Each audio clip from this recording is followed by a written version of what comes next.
Boa noite a todos. Saúdo os colegas vereadores, funcionários dessa Casa Legislativa, visitantes, aos que nos assistem pelas redes sociais e por isso solicito ao secretário, vereador Osni Simon, para que faça a chamada dos vereadores para fins de verificação de quórum. Adriano Alexandre Barros. Presente. Astéria Kist. Presente. Jaci Guarnieri. Presente. Mário Rick. Presente. Nereu Bart. Presente. Udolir Bordinhão. Presente. Osni Simon, presente. E Círio Asman, ausente, e apresentou atestado médico.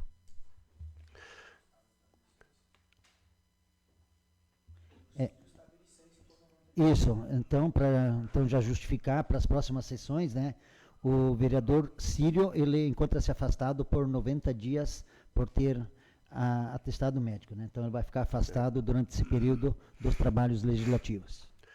Constatada a presença regimental sob a proteção de Deus e em nome do povo de Iporã do Oeste, iniciamos os nossos trabalhos da 10ª sessão ordinária da primeira sessão legislativa da 10ª legislatura da Câmara Municipal de Iporã do Oeste, do dia 14 de abril de 2025. Pauta dessa sessão. No pequeno expediente temos a apreciação da ata 012/2025 da 9ª sessão ordinária de 2025. Leitura das correspondências. Nas matérias do dia temos a leitura do projeto de lei 012/2025. No grande expediente não temos vereador inscrito. Na ordem do dia, primeira discussão e votação do projeto de lei complementar substitutivo 02/2025. Primeira discussão e votação do projeto de lei do Executivo 010/2025. Na explicação pessoal também não temos vereador inscrito. Pequeno expediente. Passamos para a apreciação da ata 012/2025 da 9ª sessão ordinária da primeira sessão legislativa da 10ª legislatura da Câmara Municipal de Vereadores de Iporã do Oeste, Estado de Santa Catarina, realizada no dia 7 de abril de 2025. Peço a dispensa da leitura da ata que está publicada no site da Câmara e os vereadores receberam cópia. Todos concordam? Coloco a ata 012/2025 em discussão. A palavra está livre. Coloco a ata número 012/2025 em votação. Quem estiver a favor, fique como está e os contrários se manifestem.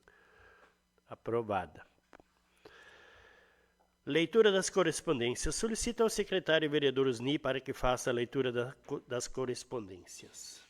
Boa noite a todos. Cumprimentar o presidente dessa casa, senhor Mário Rick, os demais vereadores, aos funcionários da casa, ao público que se encontra presencialmente aqui no plenário e também aos que nos assistem via rede social.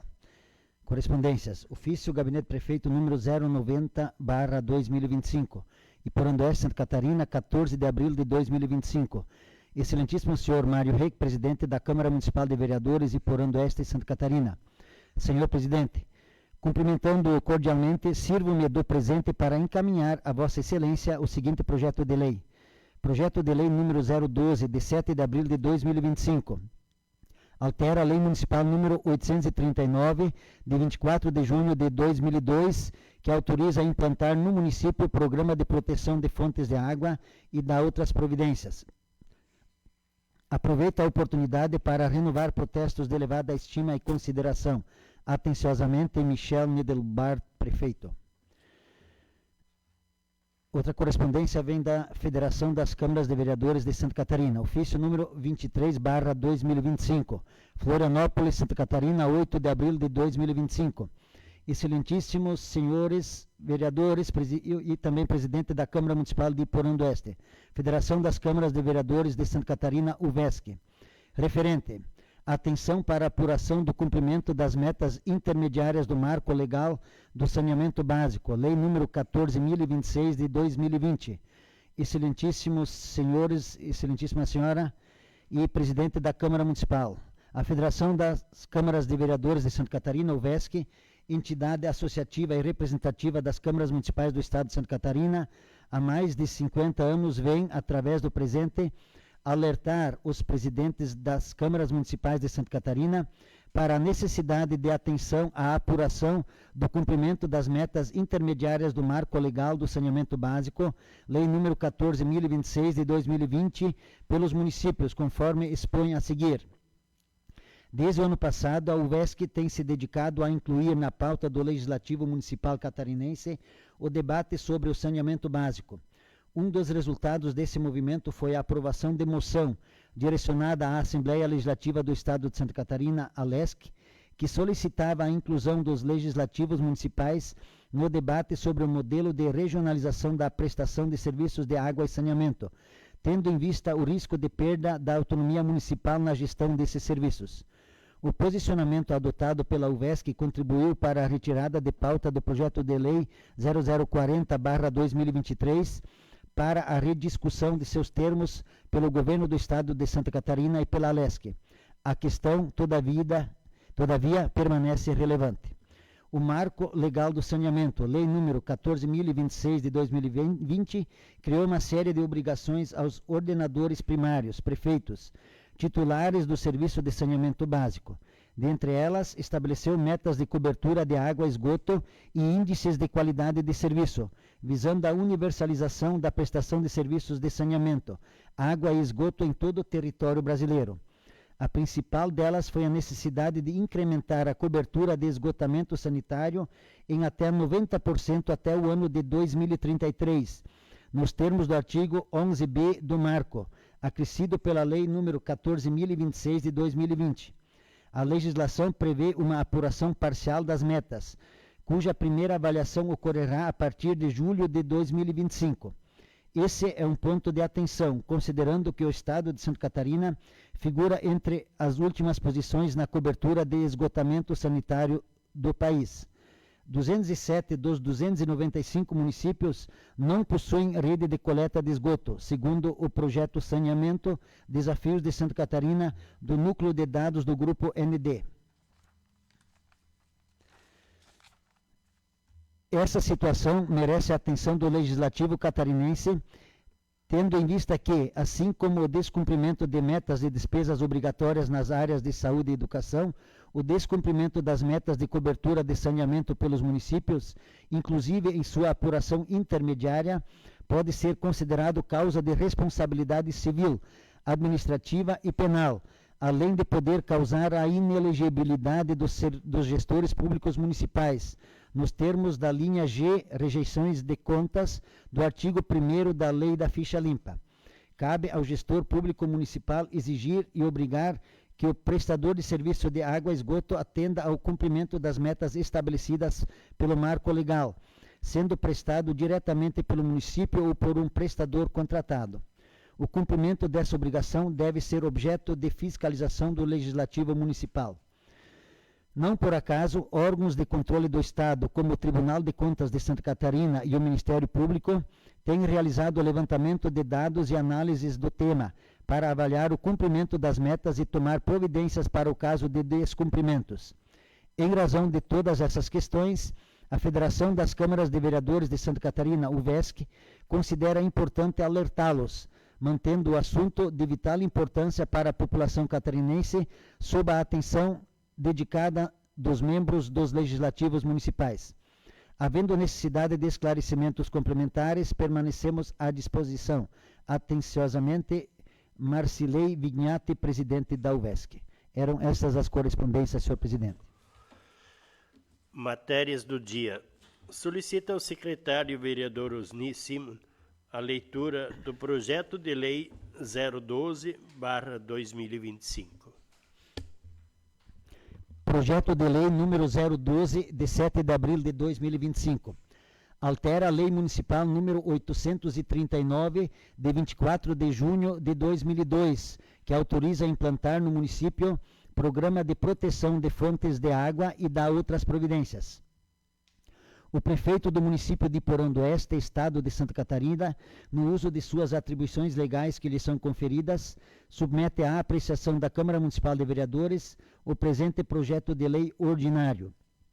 Artigo 1º. A Lei Municipal número 839, de 24 de junho de 2002, que autoriza a implantar no município o Programa de Proteção de Fontes de Água, passa a constar com as alterações que seguem. Artigo 2º. Fica alterado o caput e acrescido o inciso 5 no parágrafo único do artigo 1º da Lei Municipal número 839 de 2002, que passam a vigorar com as seguintes redações. Artigo 1º. Fica o Poder Executivo autorizado a implantar o Programa de Proteção de Fontes de Água no município de Porão do Oeste, mediante projeto técnico acompanhado por equipe técnica da Secretaria Municipal de Agricultura, Transportes e Obras ou terceirizada, com o objetivo principal de preservar os mananciais e nascentes de água através da concessão de fornecimento de materiais e serviços de forma subsidiada para a realização da proteção de fontes de água. Parágrafo único. Inciso 5. Até 30 mudas de árvores nativas. Artigo 3º. Fica acrescido o artigo 4º. A, na Lei Municipal número 839 de 2002, que passa a vigorar com a seguinte redação. Artigo 4º. Através dessa lei, o Poder Público Municipal fica autorizado também a fornecer apoio às associações comunitárias de água, cujo apoio poderá incluir o fornecimento de 1. Até 10 tubos de concreto de 0,60 ou 0,80 metros. 2. Até 5 horas de serviço de máquinas. 3. Fretamento de até 3 cargas de pedras com caminhão basculante, pedras basalto. 4. Até 60 metros cúbicos de pedra rachão. E 5. Até 50 mudas de árvores nativas. Artigo 4º. Permanecem inalteradas as demais disposições previstas na Lei Municipal número 839 de 2002, atualizadas nos termos desta lei. Artigo 5º. Esta lei entrará em vigor na data de sua publicação. E Porão do Oeste, Santa Catarina, 7 de abril de 2025, Michel Nedelbart, prefeito. Mensagem justificativa. Excelentíssimo senhor Mário Reck, presidente da Câmara Municipal de Vereadores e Porão do Oeste, Santa Catarina. Mensagem do projeto de lei número 012, de 7 de abril de 2025. Senhor presidente, senhores vereadores, senhora vereadora, ao cumprimentá-los cordialmente, valho-me do presente para encaminhar para a deliberação dessa Igreja Casa Legislativa o projeto de lei número 012, de 7 de abril de 2025, que altera a Lei Municipal número 839, de 24 de junho de 2002, que autoriza a implantar no município o Programa de Proteção de Fontes de Água e dá outras providências. Esta proposta de alteração legislativa pretende ampliar as ações do Programa de Proteção de Fontes de Água, tornando-o ainda mais eficaz na preservação dos mananciais e nascentes de nosso município. Com as alterações ora propostas, o município poderá fornecer mudas de árvores nativas para a recomposição da vegetação no entorno das fontes, bem como oferecer apoio às associações comunitárias de água por meio do fornecimento de materiais e serviços essenciais para a proteção e manutenção dessas fontes. A ampliação das ações previstas na lei visa atender às demandas apresentadas pelas comunidades do interior, que enfrentam desafios crescentes com o abastecimento e preservação da água. O apoio do Poder Público Municipal se mostra fundamental para garantir a qualidade e quantidade de água para o consumo humano, animal e para atividades agrícolas. Ao submeter o projeto à apreciação dessa Igreja Casa, estamos certos de que os senhores vereadores saberão aperfeiçoá-lo e, sobretudo, reconhecer o grau de prioridade à sua aprovação. E Porão do Oeste, 7 de abril de 2025, Michel Nedelbart, prefeito. Esta matéria seguirá os trâmites nesta Casa Legislativa na forma regimental e será despachada para as comissões devidas para análise e parecer. No grande expediente não temos vereador inscrito. Na ordem do dia, então, neste momento, passamos para a discussão do projeto de lei complementar substitutivo 02/2025, que altera os dispositivos do artigo 90 da Lei Complementar número 100, de 30 de dezembro de 2015, que dispõe sobre o Estatuto dos Servidores Públicos Municipais de Iporã do Oeste e dá outras providências. A palavra está livre. Vereador Nereu, com a palavra. Saúdo o senhor presidente, aos demais membros da mesa, vereadora, os colegas vereadores, funcionários da casa e as pessoas que nos prestigiam com a sua presença hoje aqui, o presidente da Associação Comercial em especial também, e aqueles que nos acompanham pela internet, então. Dizer assim, isso aqui é algo, como eu fui servidor público desde que para o município, nós já viemos do Mundaí, nós era professor lá, e o estatuto foi criado por nós que trabalhamos na organização desse estatuto, tudo foi no começo, tudo teve que ser feito, e tudo era mais difícil do que hoje, era muitas reuniões e muitas vezes a gente se reunia para fazer, e ele foi construído aos poucos, né?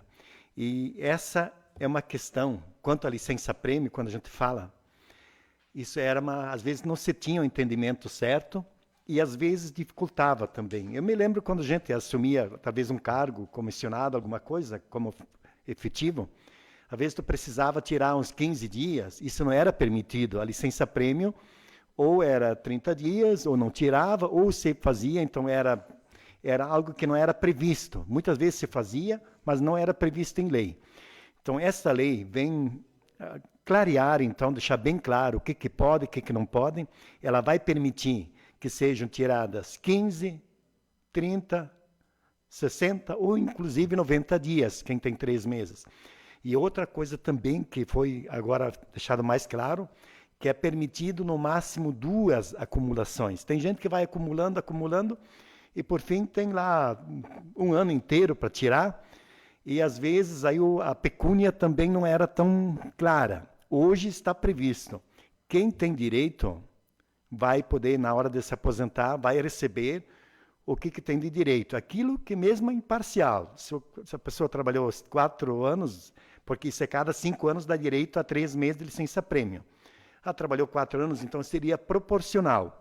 É algo que vem, como muitas vezes o salário, digo assim, dos funcionários públicos, no geral, tem muita gente que não ganha o que no privado se ganha.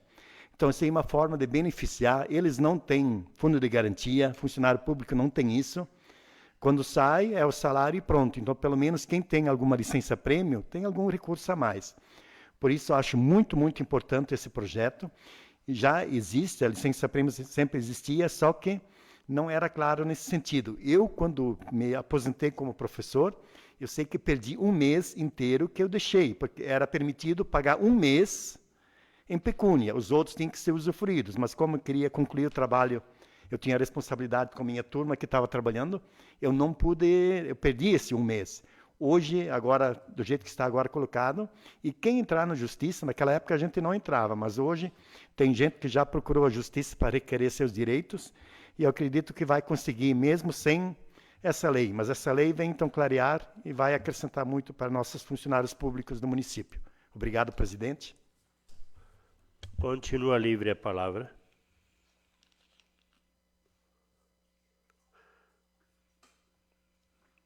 Coloco em primeira votação o projeto de lei complementar substitutivo 02/2025. Quem estiver a favor, fique como está e os contrários se manifestem. Está aprovado por unanimidade. Senhor presidente, lei complementar não é votação nominal? Sim. Então, cada vereador deverá responder sim ou não. Adriano Klein. Sim. Alexandre Barros. Sim. Astéria Kist. Sim. Jaci Guarnieri. Sim. Mário Reik, sim. Nereu Bart. Sim. Odolir Bordignon. Sim. Osni Cima. Sim.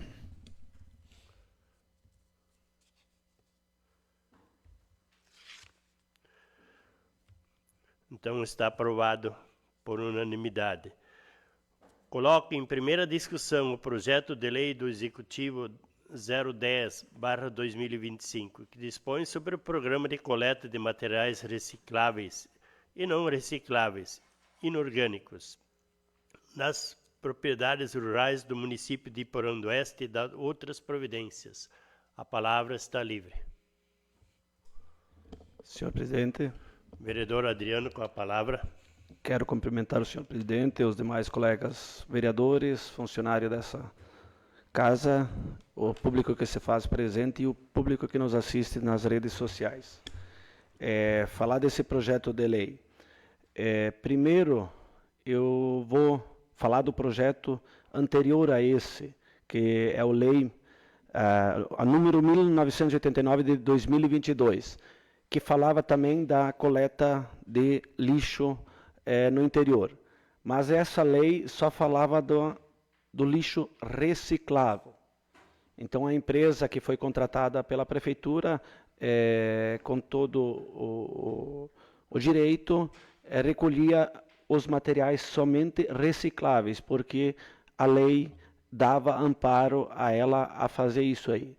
E o nosso público na agricultura, o pessoal estava muito reclamando que ficava muito lixo nas propriedades. O pessoal levava esse lixo, muitas vezes, nas estradas e o lixo ficava lá, voltava para trás, né? E os agricultores precisavam dar um destino. Mas qual o destino a esse lixo? Muitas vezes. Tanto é que nós temos leis aqui que não pode ser queimado, não pode ser um monte de situações que não pode ser. Então, esse projeto de lei vem de encontro a essa questão do lixo, principalmente, ele versa do lixo reciclável, cita todos os itens que podem ser destinados, e também dos materiais não recicláveis inorgânicos, como fraldas, isopor, panos, trapos, sacos de rações contaminados, além de outros. Então, a empresa poderá recolher, nesse programa novamente, recolher esse material também. Também, essa lei diz os materiais que não podem ser, que os agricultores não devem colocar no momento da recolha. Como pilhas, vidros, pneus eletrônicos, embalagens de defensivos agrícolas e outros. Por quê? Porque esses materiais têm programas específicos de coleta, onde a municipalidade coloca algumas datas de recolha de pilhas, de lixo eletrônico, enfim. As empresas que vendem defensivos agrícolas, elas mesmas precisam fazer os programas de recolha dessas embalagens, os vidros de medicamentos da mesma maneira. Então, esse projeto de lei, ele clareia bastante essa situação, essa questão de recolha de lixo no interior. Então, eu acredito que ele é um projeto que vem de encontro a essa necessidade dos agricultores e me coloco favorável ao projeto e peço apoio aos demais colegas vereadores. Continua livre a palavra. Vereador Nereu. Então, volto a saudar a todos já cumprimentados. Só reforçar um pouquinho. Eu acredito que seja importante, depois de promulgar essa lei, que seja feita uma campanha, porque as pessoas, hoje até eu estava vendo com uma pessoa conversando sobre a recolha de lixo, fotos com seringa, com agulha no meio desse lixo que às vezes é recolhido em situações. Pensa num perigo que isso representa para quem faz. E hoje nós temos os agentes de saúde, eu acredito que seja um caminho, até vou entrar em contato com eles lá, mas através disso, que eles chegam de casa em casa, explicar um pouquinho essa questão, porque o perigo é muito grande, isso pode causar, inclusive transmitir doenças, além do pior, mas é muito perigoso. Então, quanto ao projeto, eu acho ele muito, muito importante, que vai, às vezes, muitas vezes andando pelo interior, tu via, passava o caminhão, recolhia e o resto ficava jogado ali, um monte de coisa, às vezes que não era recolhido. Inclusive, foi feita uma melhoria, de vez em quando eles levavam esse lixo orgânico já, mas não estava regulamentado, então agora, através dessa lei, vai ser regulamentado e com certeza vai tornar nosso meio ambiente, vai vir em prol disso, vai melhorar bastante. Obrigado e sou favorável. Continua livre a palavra. Também quero me manifestar sobre esse projeto, saudando a todos que já mencionamos anteriormente, e dizer que esse projeto realmente ele traz um avanço muito grande para a recolha, para o meio ambiente, né? O meio ambiente agradece por essa questão de materiais não recicláveis, inorgânicos, que são muitas vezes jogados na natureza, né? Por falta de conhecimento e tudo mais das pessoas, ou é difícil às vezes no interior o pessoal dar um destino correto, né? Que muita gente traz para a cidade também, larga ali nas lixeiras, né? É uma opção, né? Mas também às vezes não vem no dia certo, né? Da recolha, e vem muito material que não é permitido, não é reciclável, não é permitido, né? A recolha que nem foi citado. Mas hoje nós já estamos, assim, no nosso município, um grande avanço quanto nas propriedades rurais, elas têm muito controle sobre isso, né? Questão das seringas, né? Tem seus tambores lá, seus destinos, dos vidros, de medicação, né? Então já todos os agricultores organizados ali, eles têm isso, né? Então, mas assim, com certeza esse projeto é bom, vai sempre melhorar essa questão do meio ambiente. Então, seria isso. Mais alguém quer se pronunciar? Então, coloca em primeira votação o projeto de lei do Executivo 10/2025. Quem estiver a favor, fique como está e os contrários se manifestem. Está aprovado por unanimidade. Na explicação pessoal, não temos vereador inscrito. Declaro assim encerrada a presente sessão. Convoco os vereadores para a próxima sessão ordinária, que em razão do feriado da próxima segunda-feira, irá acontecer na terça-feira, dia 22 de abril de 2025, com início às 19 horas, nesta Casa Legislativa. Boa noite a todos.